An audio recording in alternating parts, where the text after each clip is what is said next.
Kuleggulu abasuubuzi mu kibuga Kampala bazzeemu okwekalakaasa nga baggala amaduuka gaabwe nga beemulugunya olw'emisolo egisusse obungi kw'ossa n'ensonga endala era baasibye bagobagana n'ab'ebyokwerinda nga bagezaako okuziyiza ebyabadde biyinza okuddirira. Rent bills and everything. We are fed up! N'olwaleero abasuubuzi bakedde mu kibuga Kampala kyokka nga bano balabise nga beetemyemu ebiwayi nga waliwo abasazeewo okugulawo amaduuka gaabwe kyokka nga abalala bakyakalambidde. Ssentebe wa Kasiita Issa Ssekitto naye akedde kutambulako mu kibuga Kampala kulaba mbeera abasuubuzi mwe babadde wabula nga poliisi emulabuukiridde mangu bwetu n'emukwata n'emuggalira okuziyiza ebibadde biyinza okuddirira.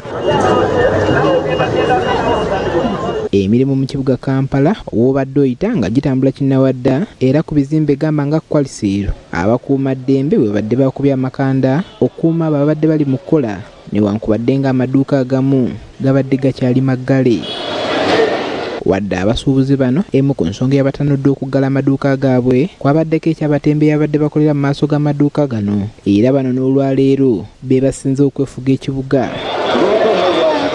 Abasuubuzi abasangiddwa nga bakakkalabya emirimu gyabwe batubuulidde ekyabatanudde okuggula amaduuka gano. Okugamba omuntu nti kkiriza oggalewo ng'emmaali ye akyagisomba ng'emmaali ye akyagitwala ojjanika ng'ebiseera bisemberedde renti byonna puresha nnene ku basuubuzi.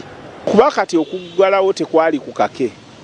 Abantu bonna be mulaba babadde abakyaggaddewo n'abagudde ebizibu by'ebimu nekisinziira ku ntegeera gy'otegeeramu ekizibu. Bano bagamba nti enjawukana eziri mu biwayi by'abasuubuzi eby'enjawulo tezisobozesa abasuubuzi bano kubeera na ddoboozi eryawamu. Waliwo ebibiina bingi bye mulaba ebigamba nti bikulembebwa abasuubuzi naye ng'ekyamazima byateekebwawo abantu abamu mu gavumenti ate ekyewuunyisa nga bakulembeze. Wadde nga abasuubuzi bano bazzeemu okukakkalabya emirimu gyabwe naye omuwendo gw'abantu mu kibuga Kampala gubadde mutono ddala era oboolyawo kino kyavudde ku mbeera eyabadde olunaku lw'eggulo. Omwogezi wa poliisi mu Kampala n'emiriraano Patrick Onyang atubuulidde ekikwasisa ssentebe wa Kasiita Issa Ssekitto n'emisango egimugguddwako. Abadde akyagenda mu maaso n'okukuŋŋaana n'okukubira okumobilizinga abasuubuzi anti bagende mu maaso n'okwekalakasa gye balimuko. Embeera eyo nga tesaanira mu kibuga. Onyang agamba nti bakwongera okuwa abasuubuzi abaagala okukola obukuumi bwe beetaaga era si bakukkiriza muntu yenna kutaataaganya mirembe mu kibuga Kampala.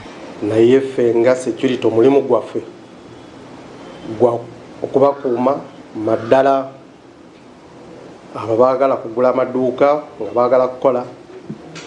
Ffe tujja kubeerawo okulaba nti tukuma obuterenkevu anti oli aba ayagala kukola tewali amukwatako. Onyang ayogedde ne ku kyabasuubuzi 13 abakwatiddwa olunaku lw'eggulo. Leero ne tuweereza omuwabi wa gavumenti agisome alabe kiki eri mu fayiro oba waliwo obujulizi nga bano tubatwala mu kooti naye fayiro yaabwe tenabakomawo ekyali wa muwabi wa gavumenti. Paul Bakabulindi, BBS Terefayina, Gambuze.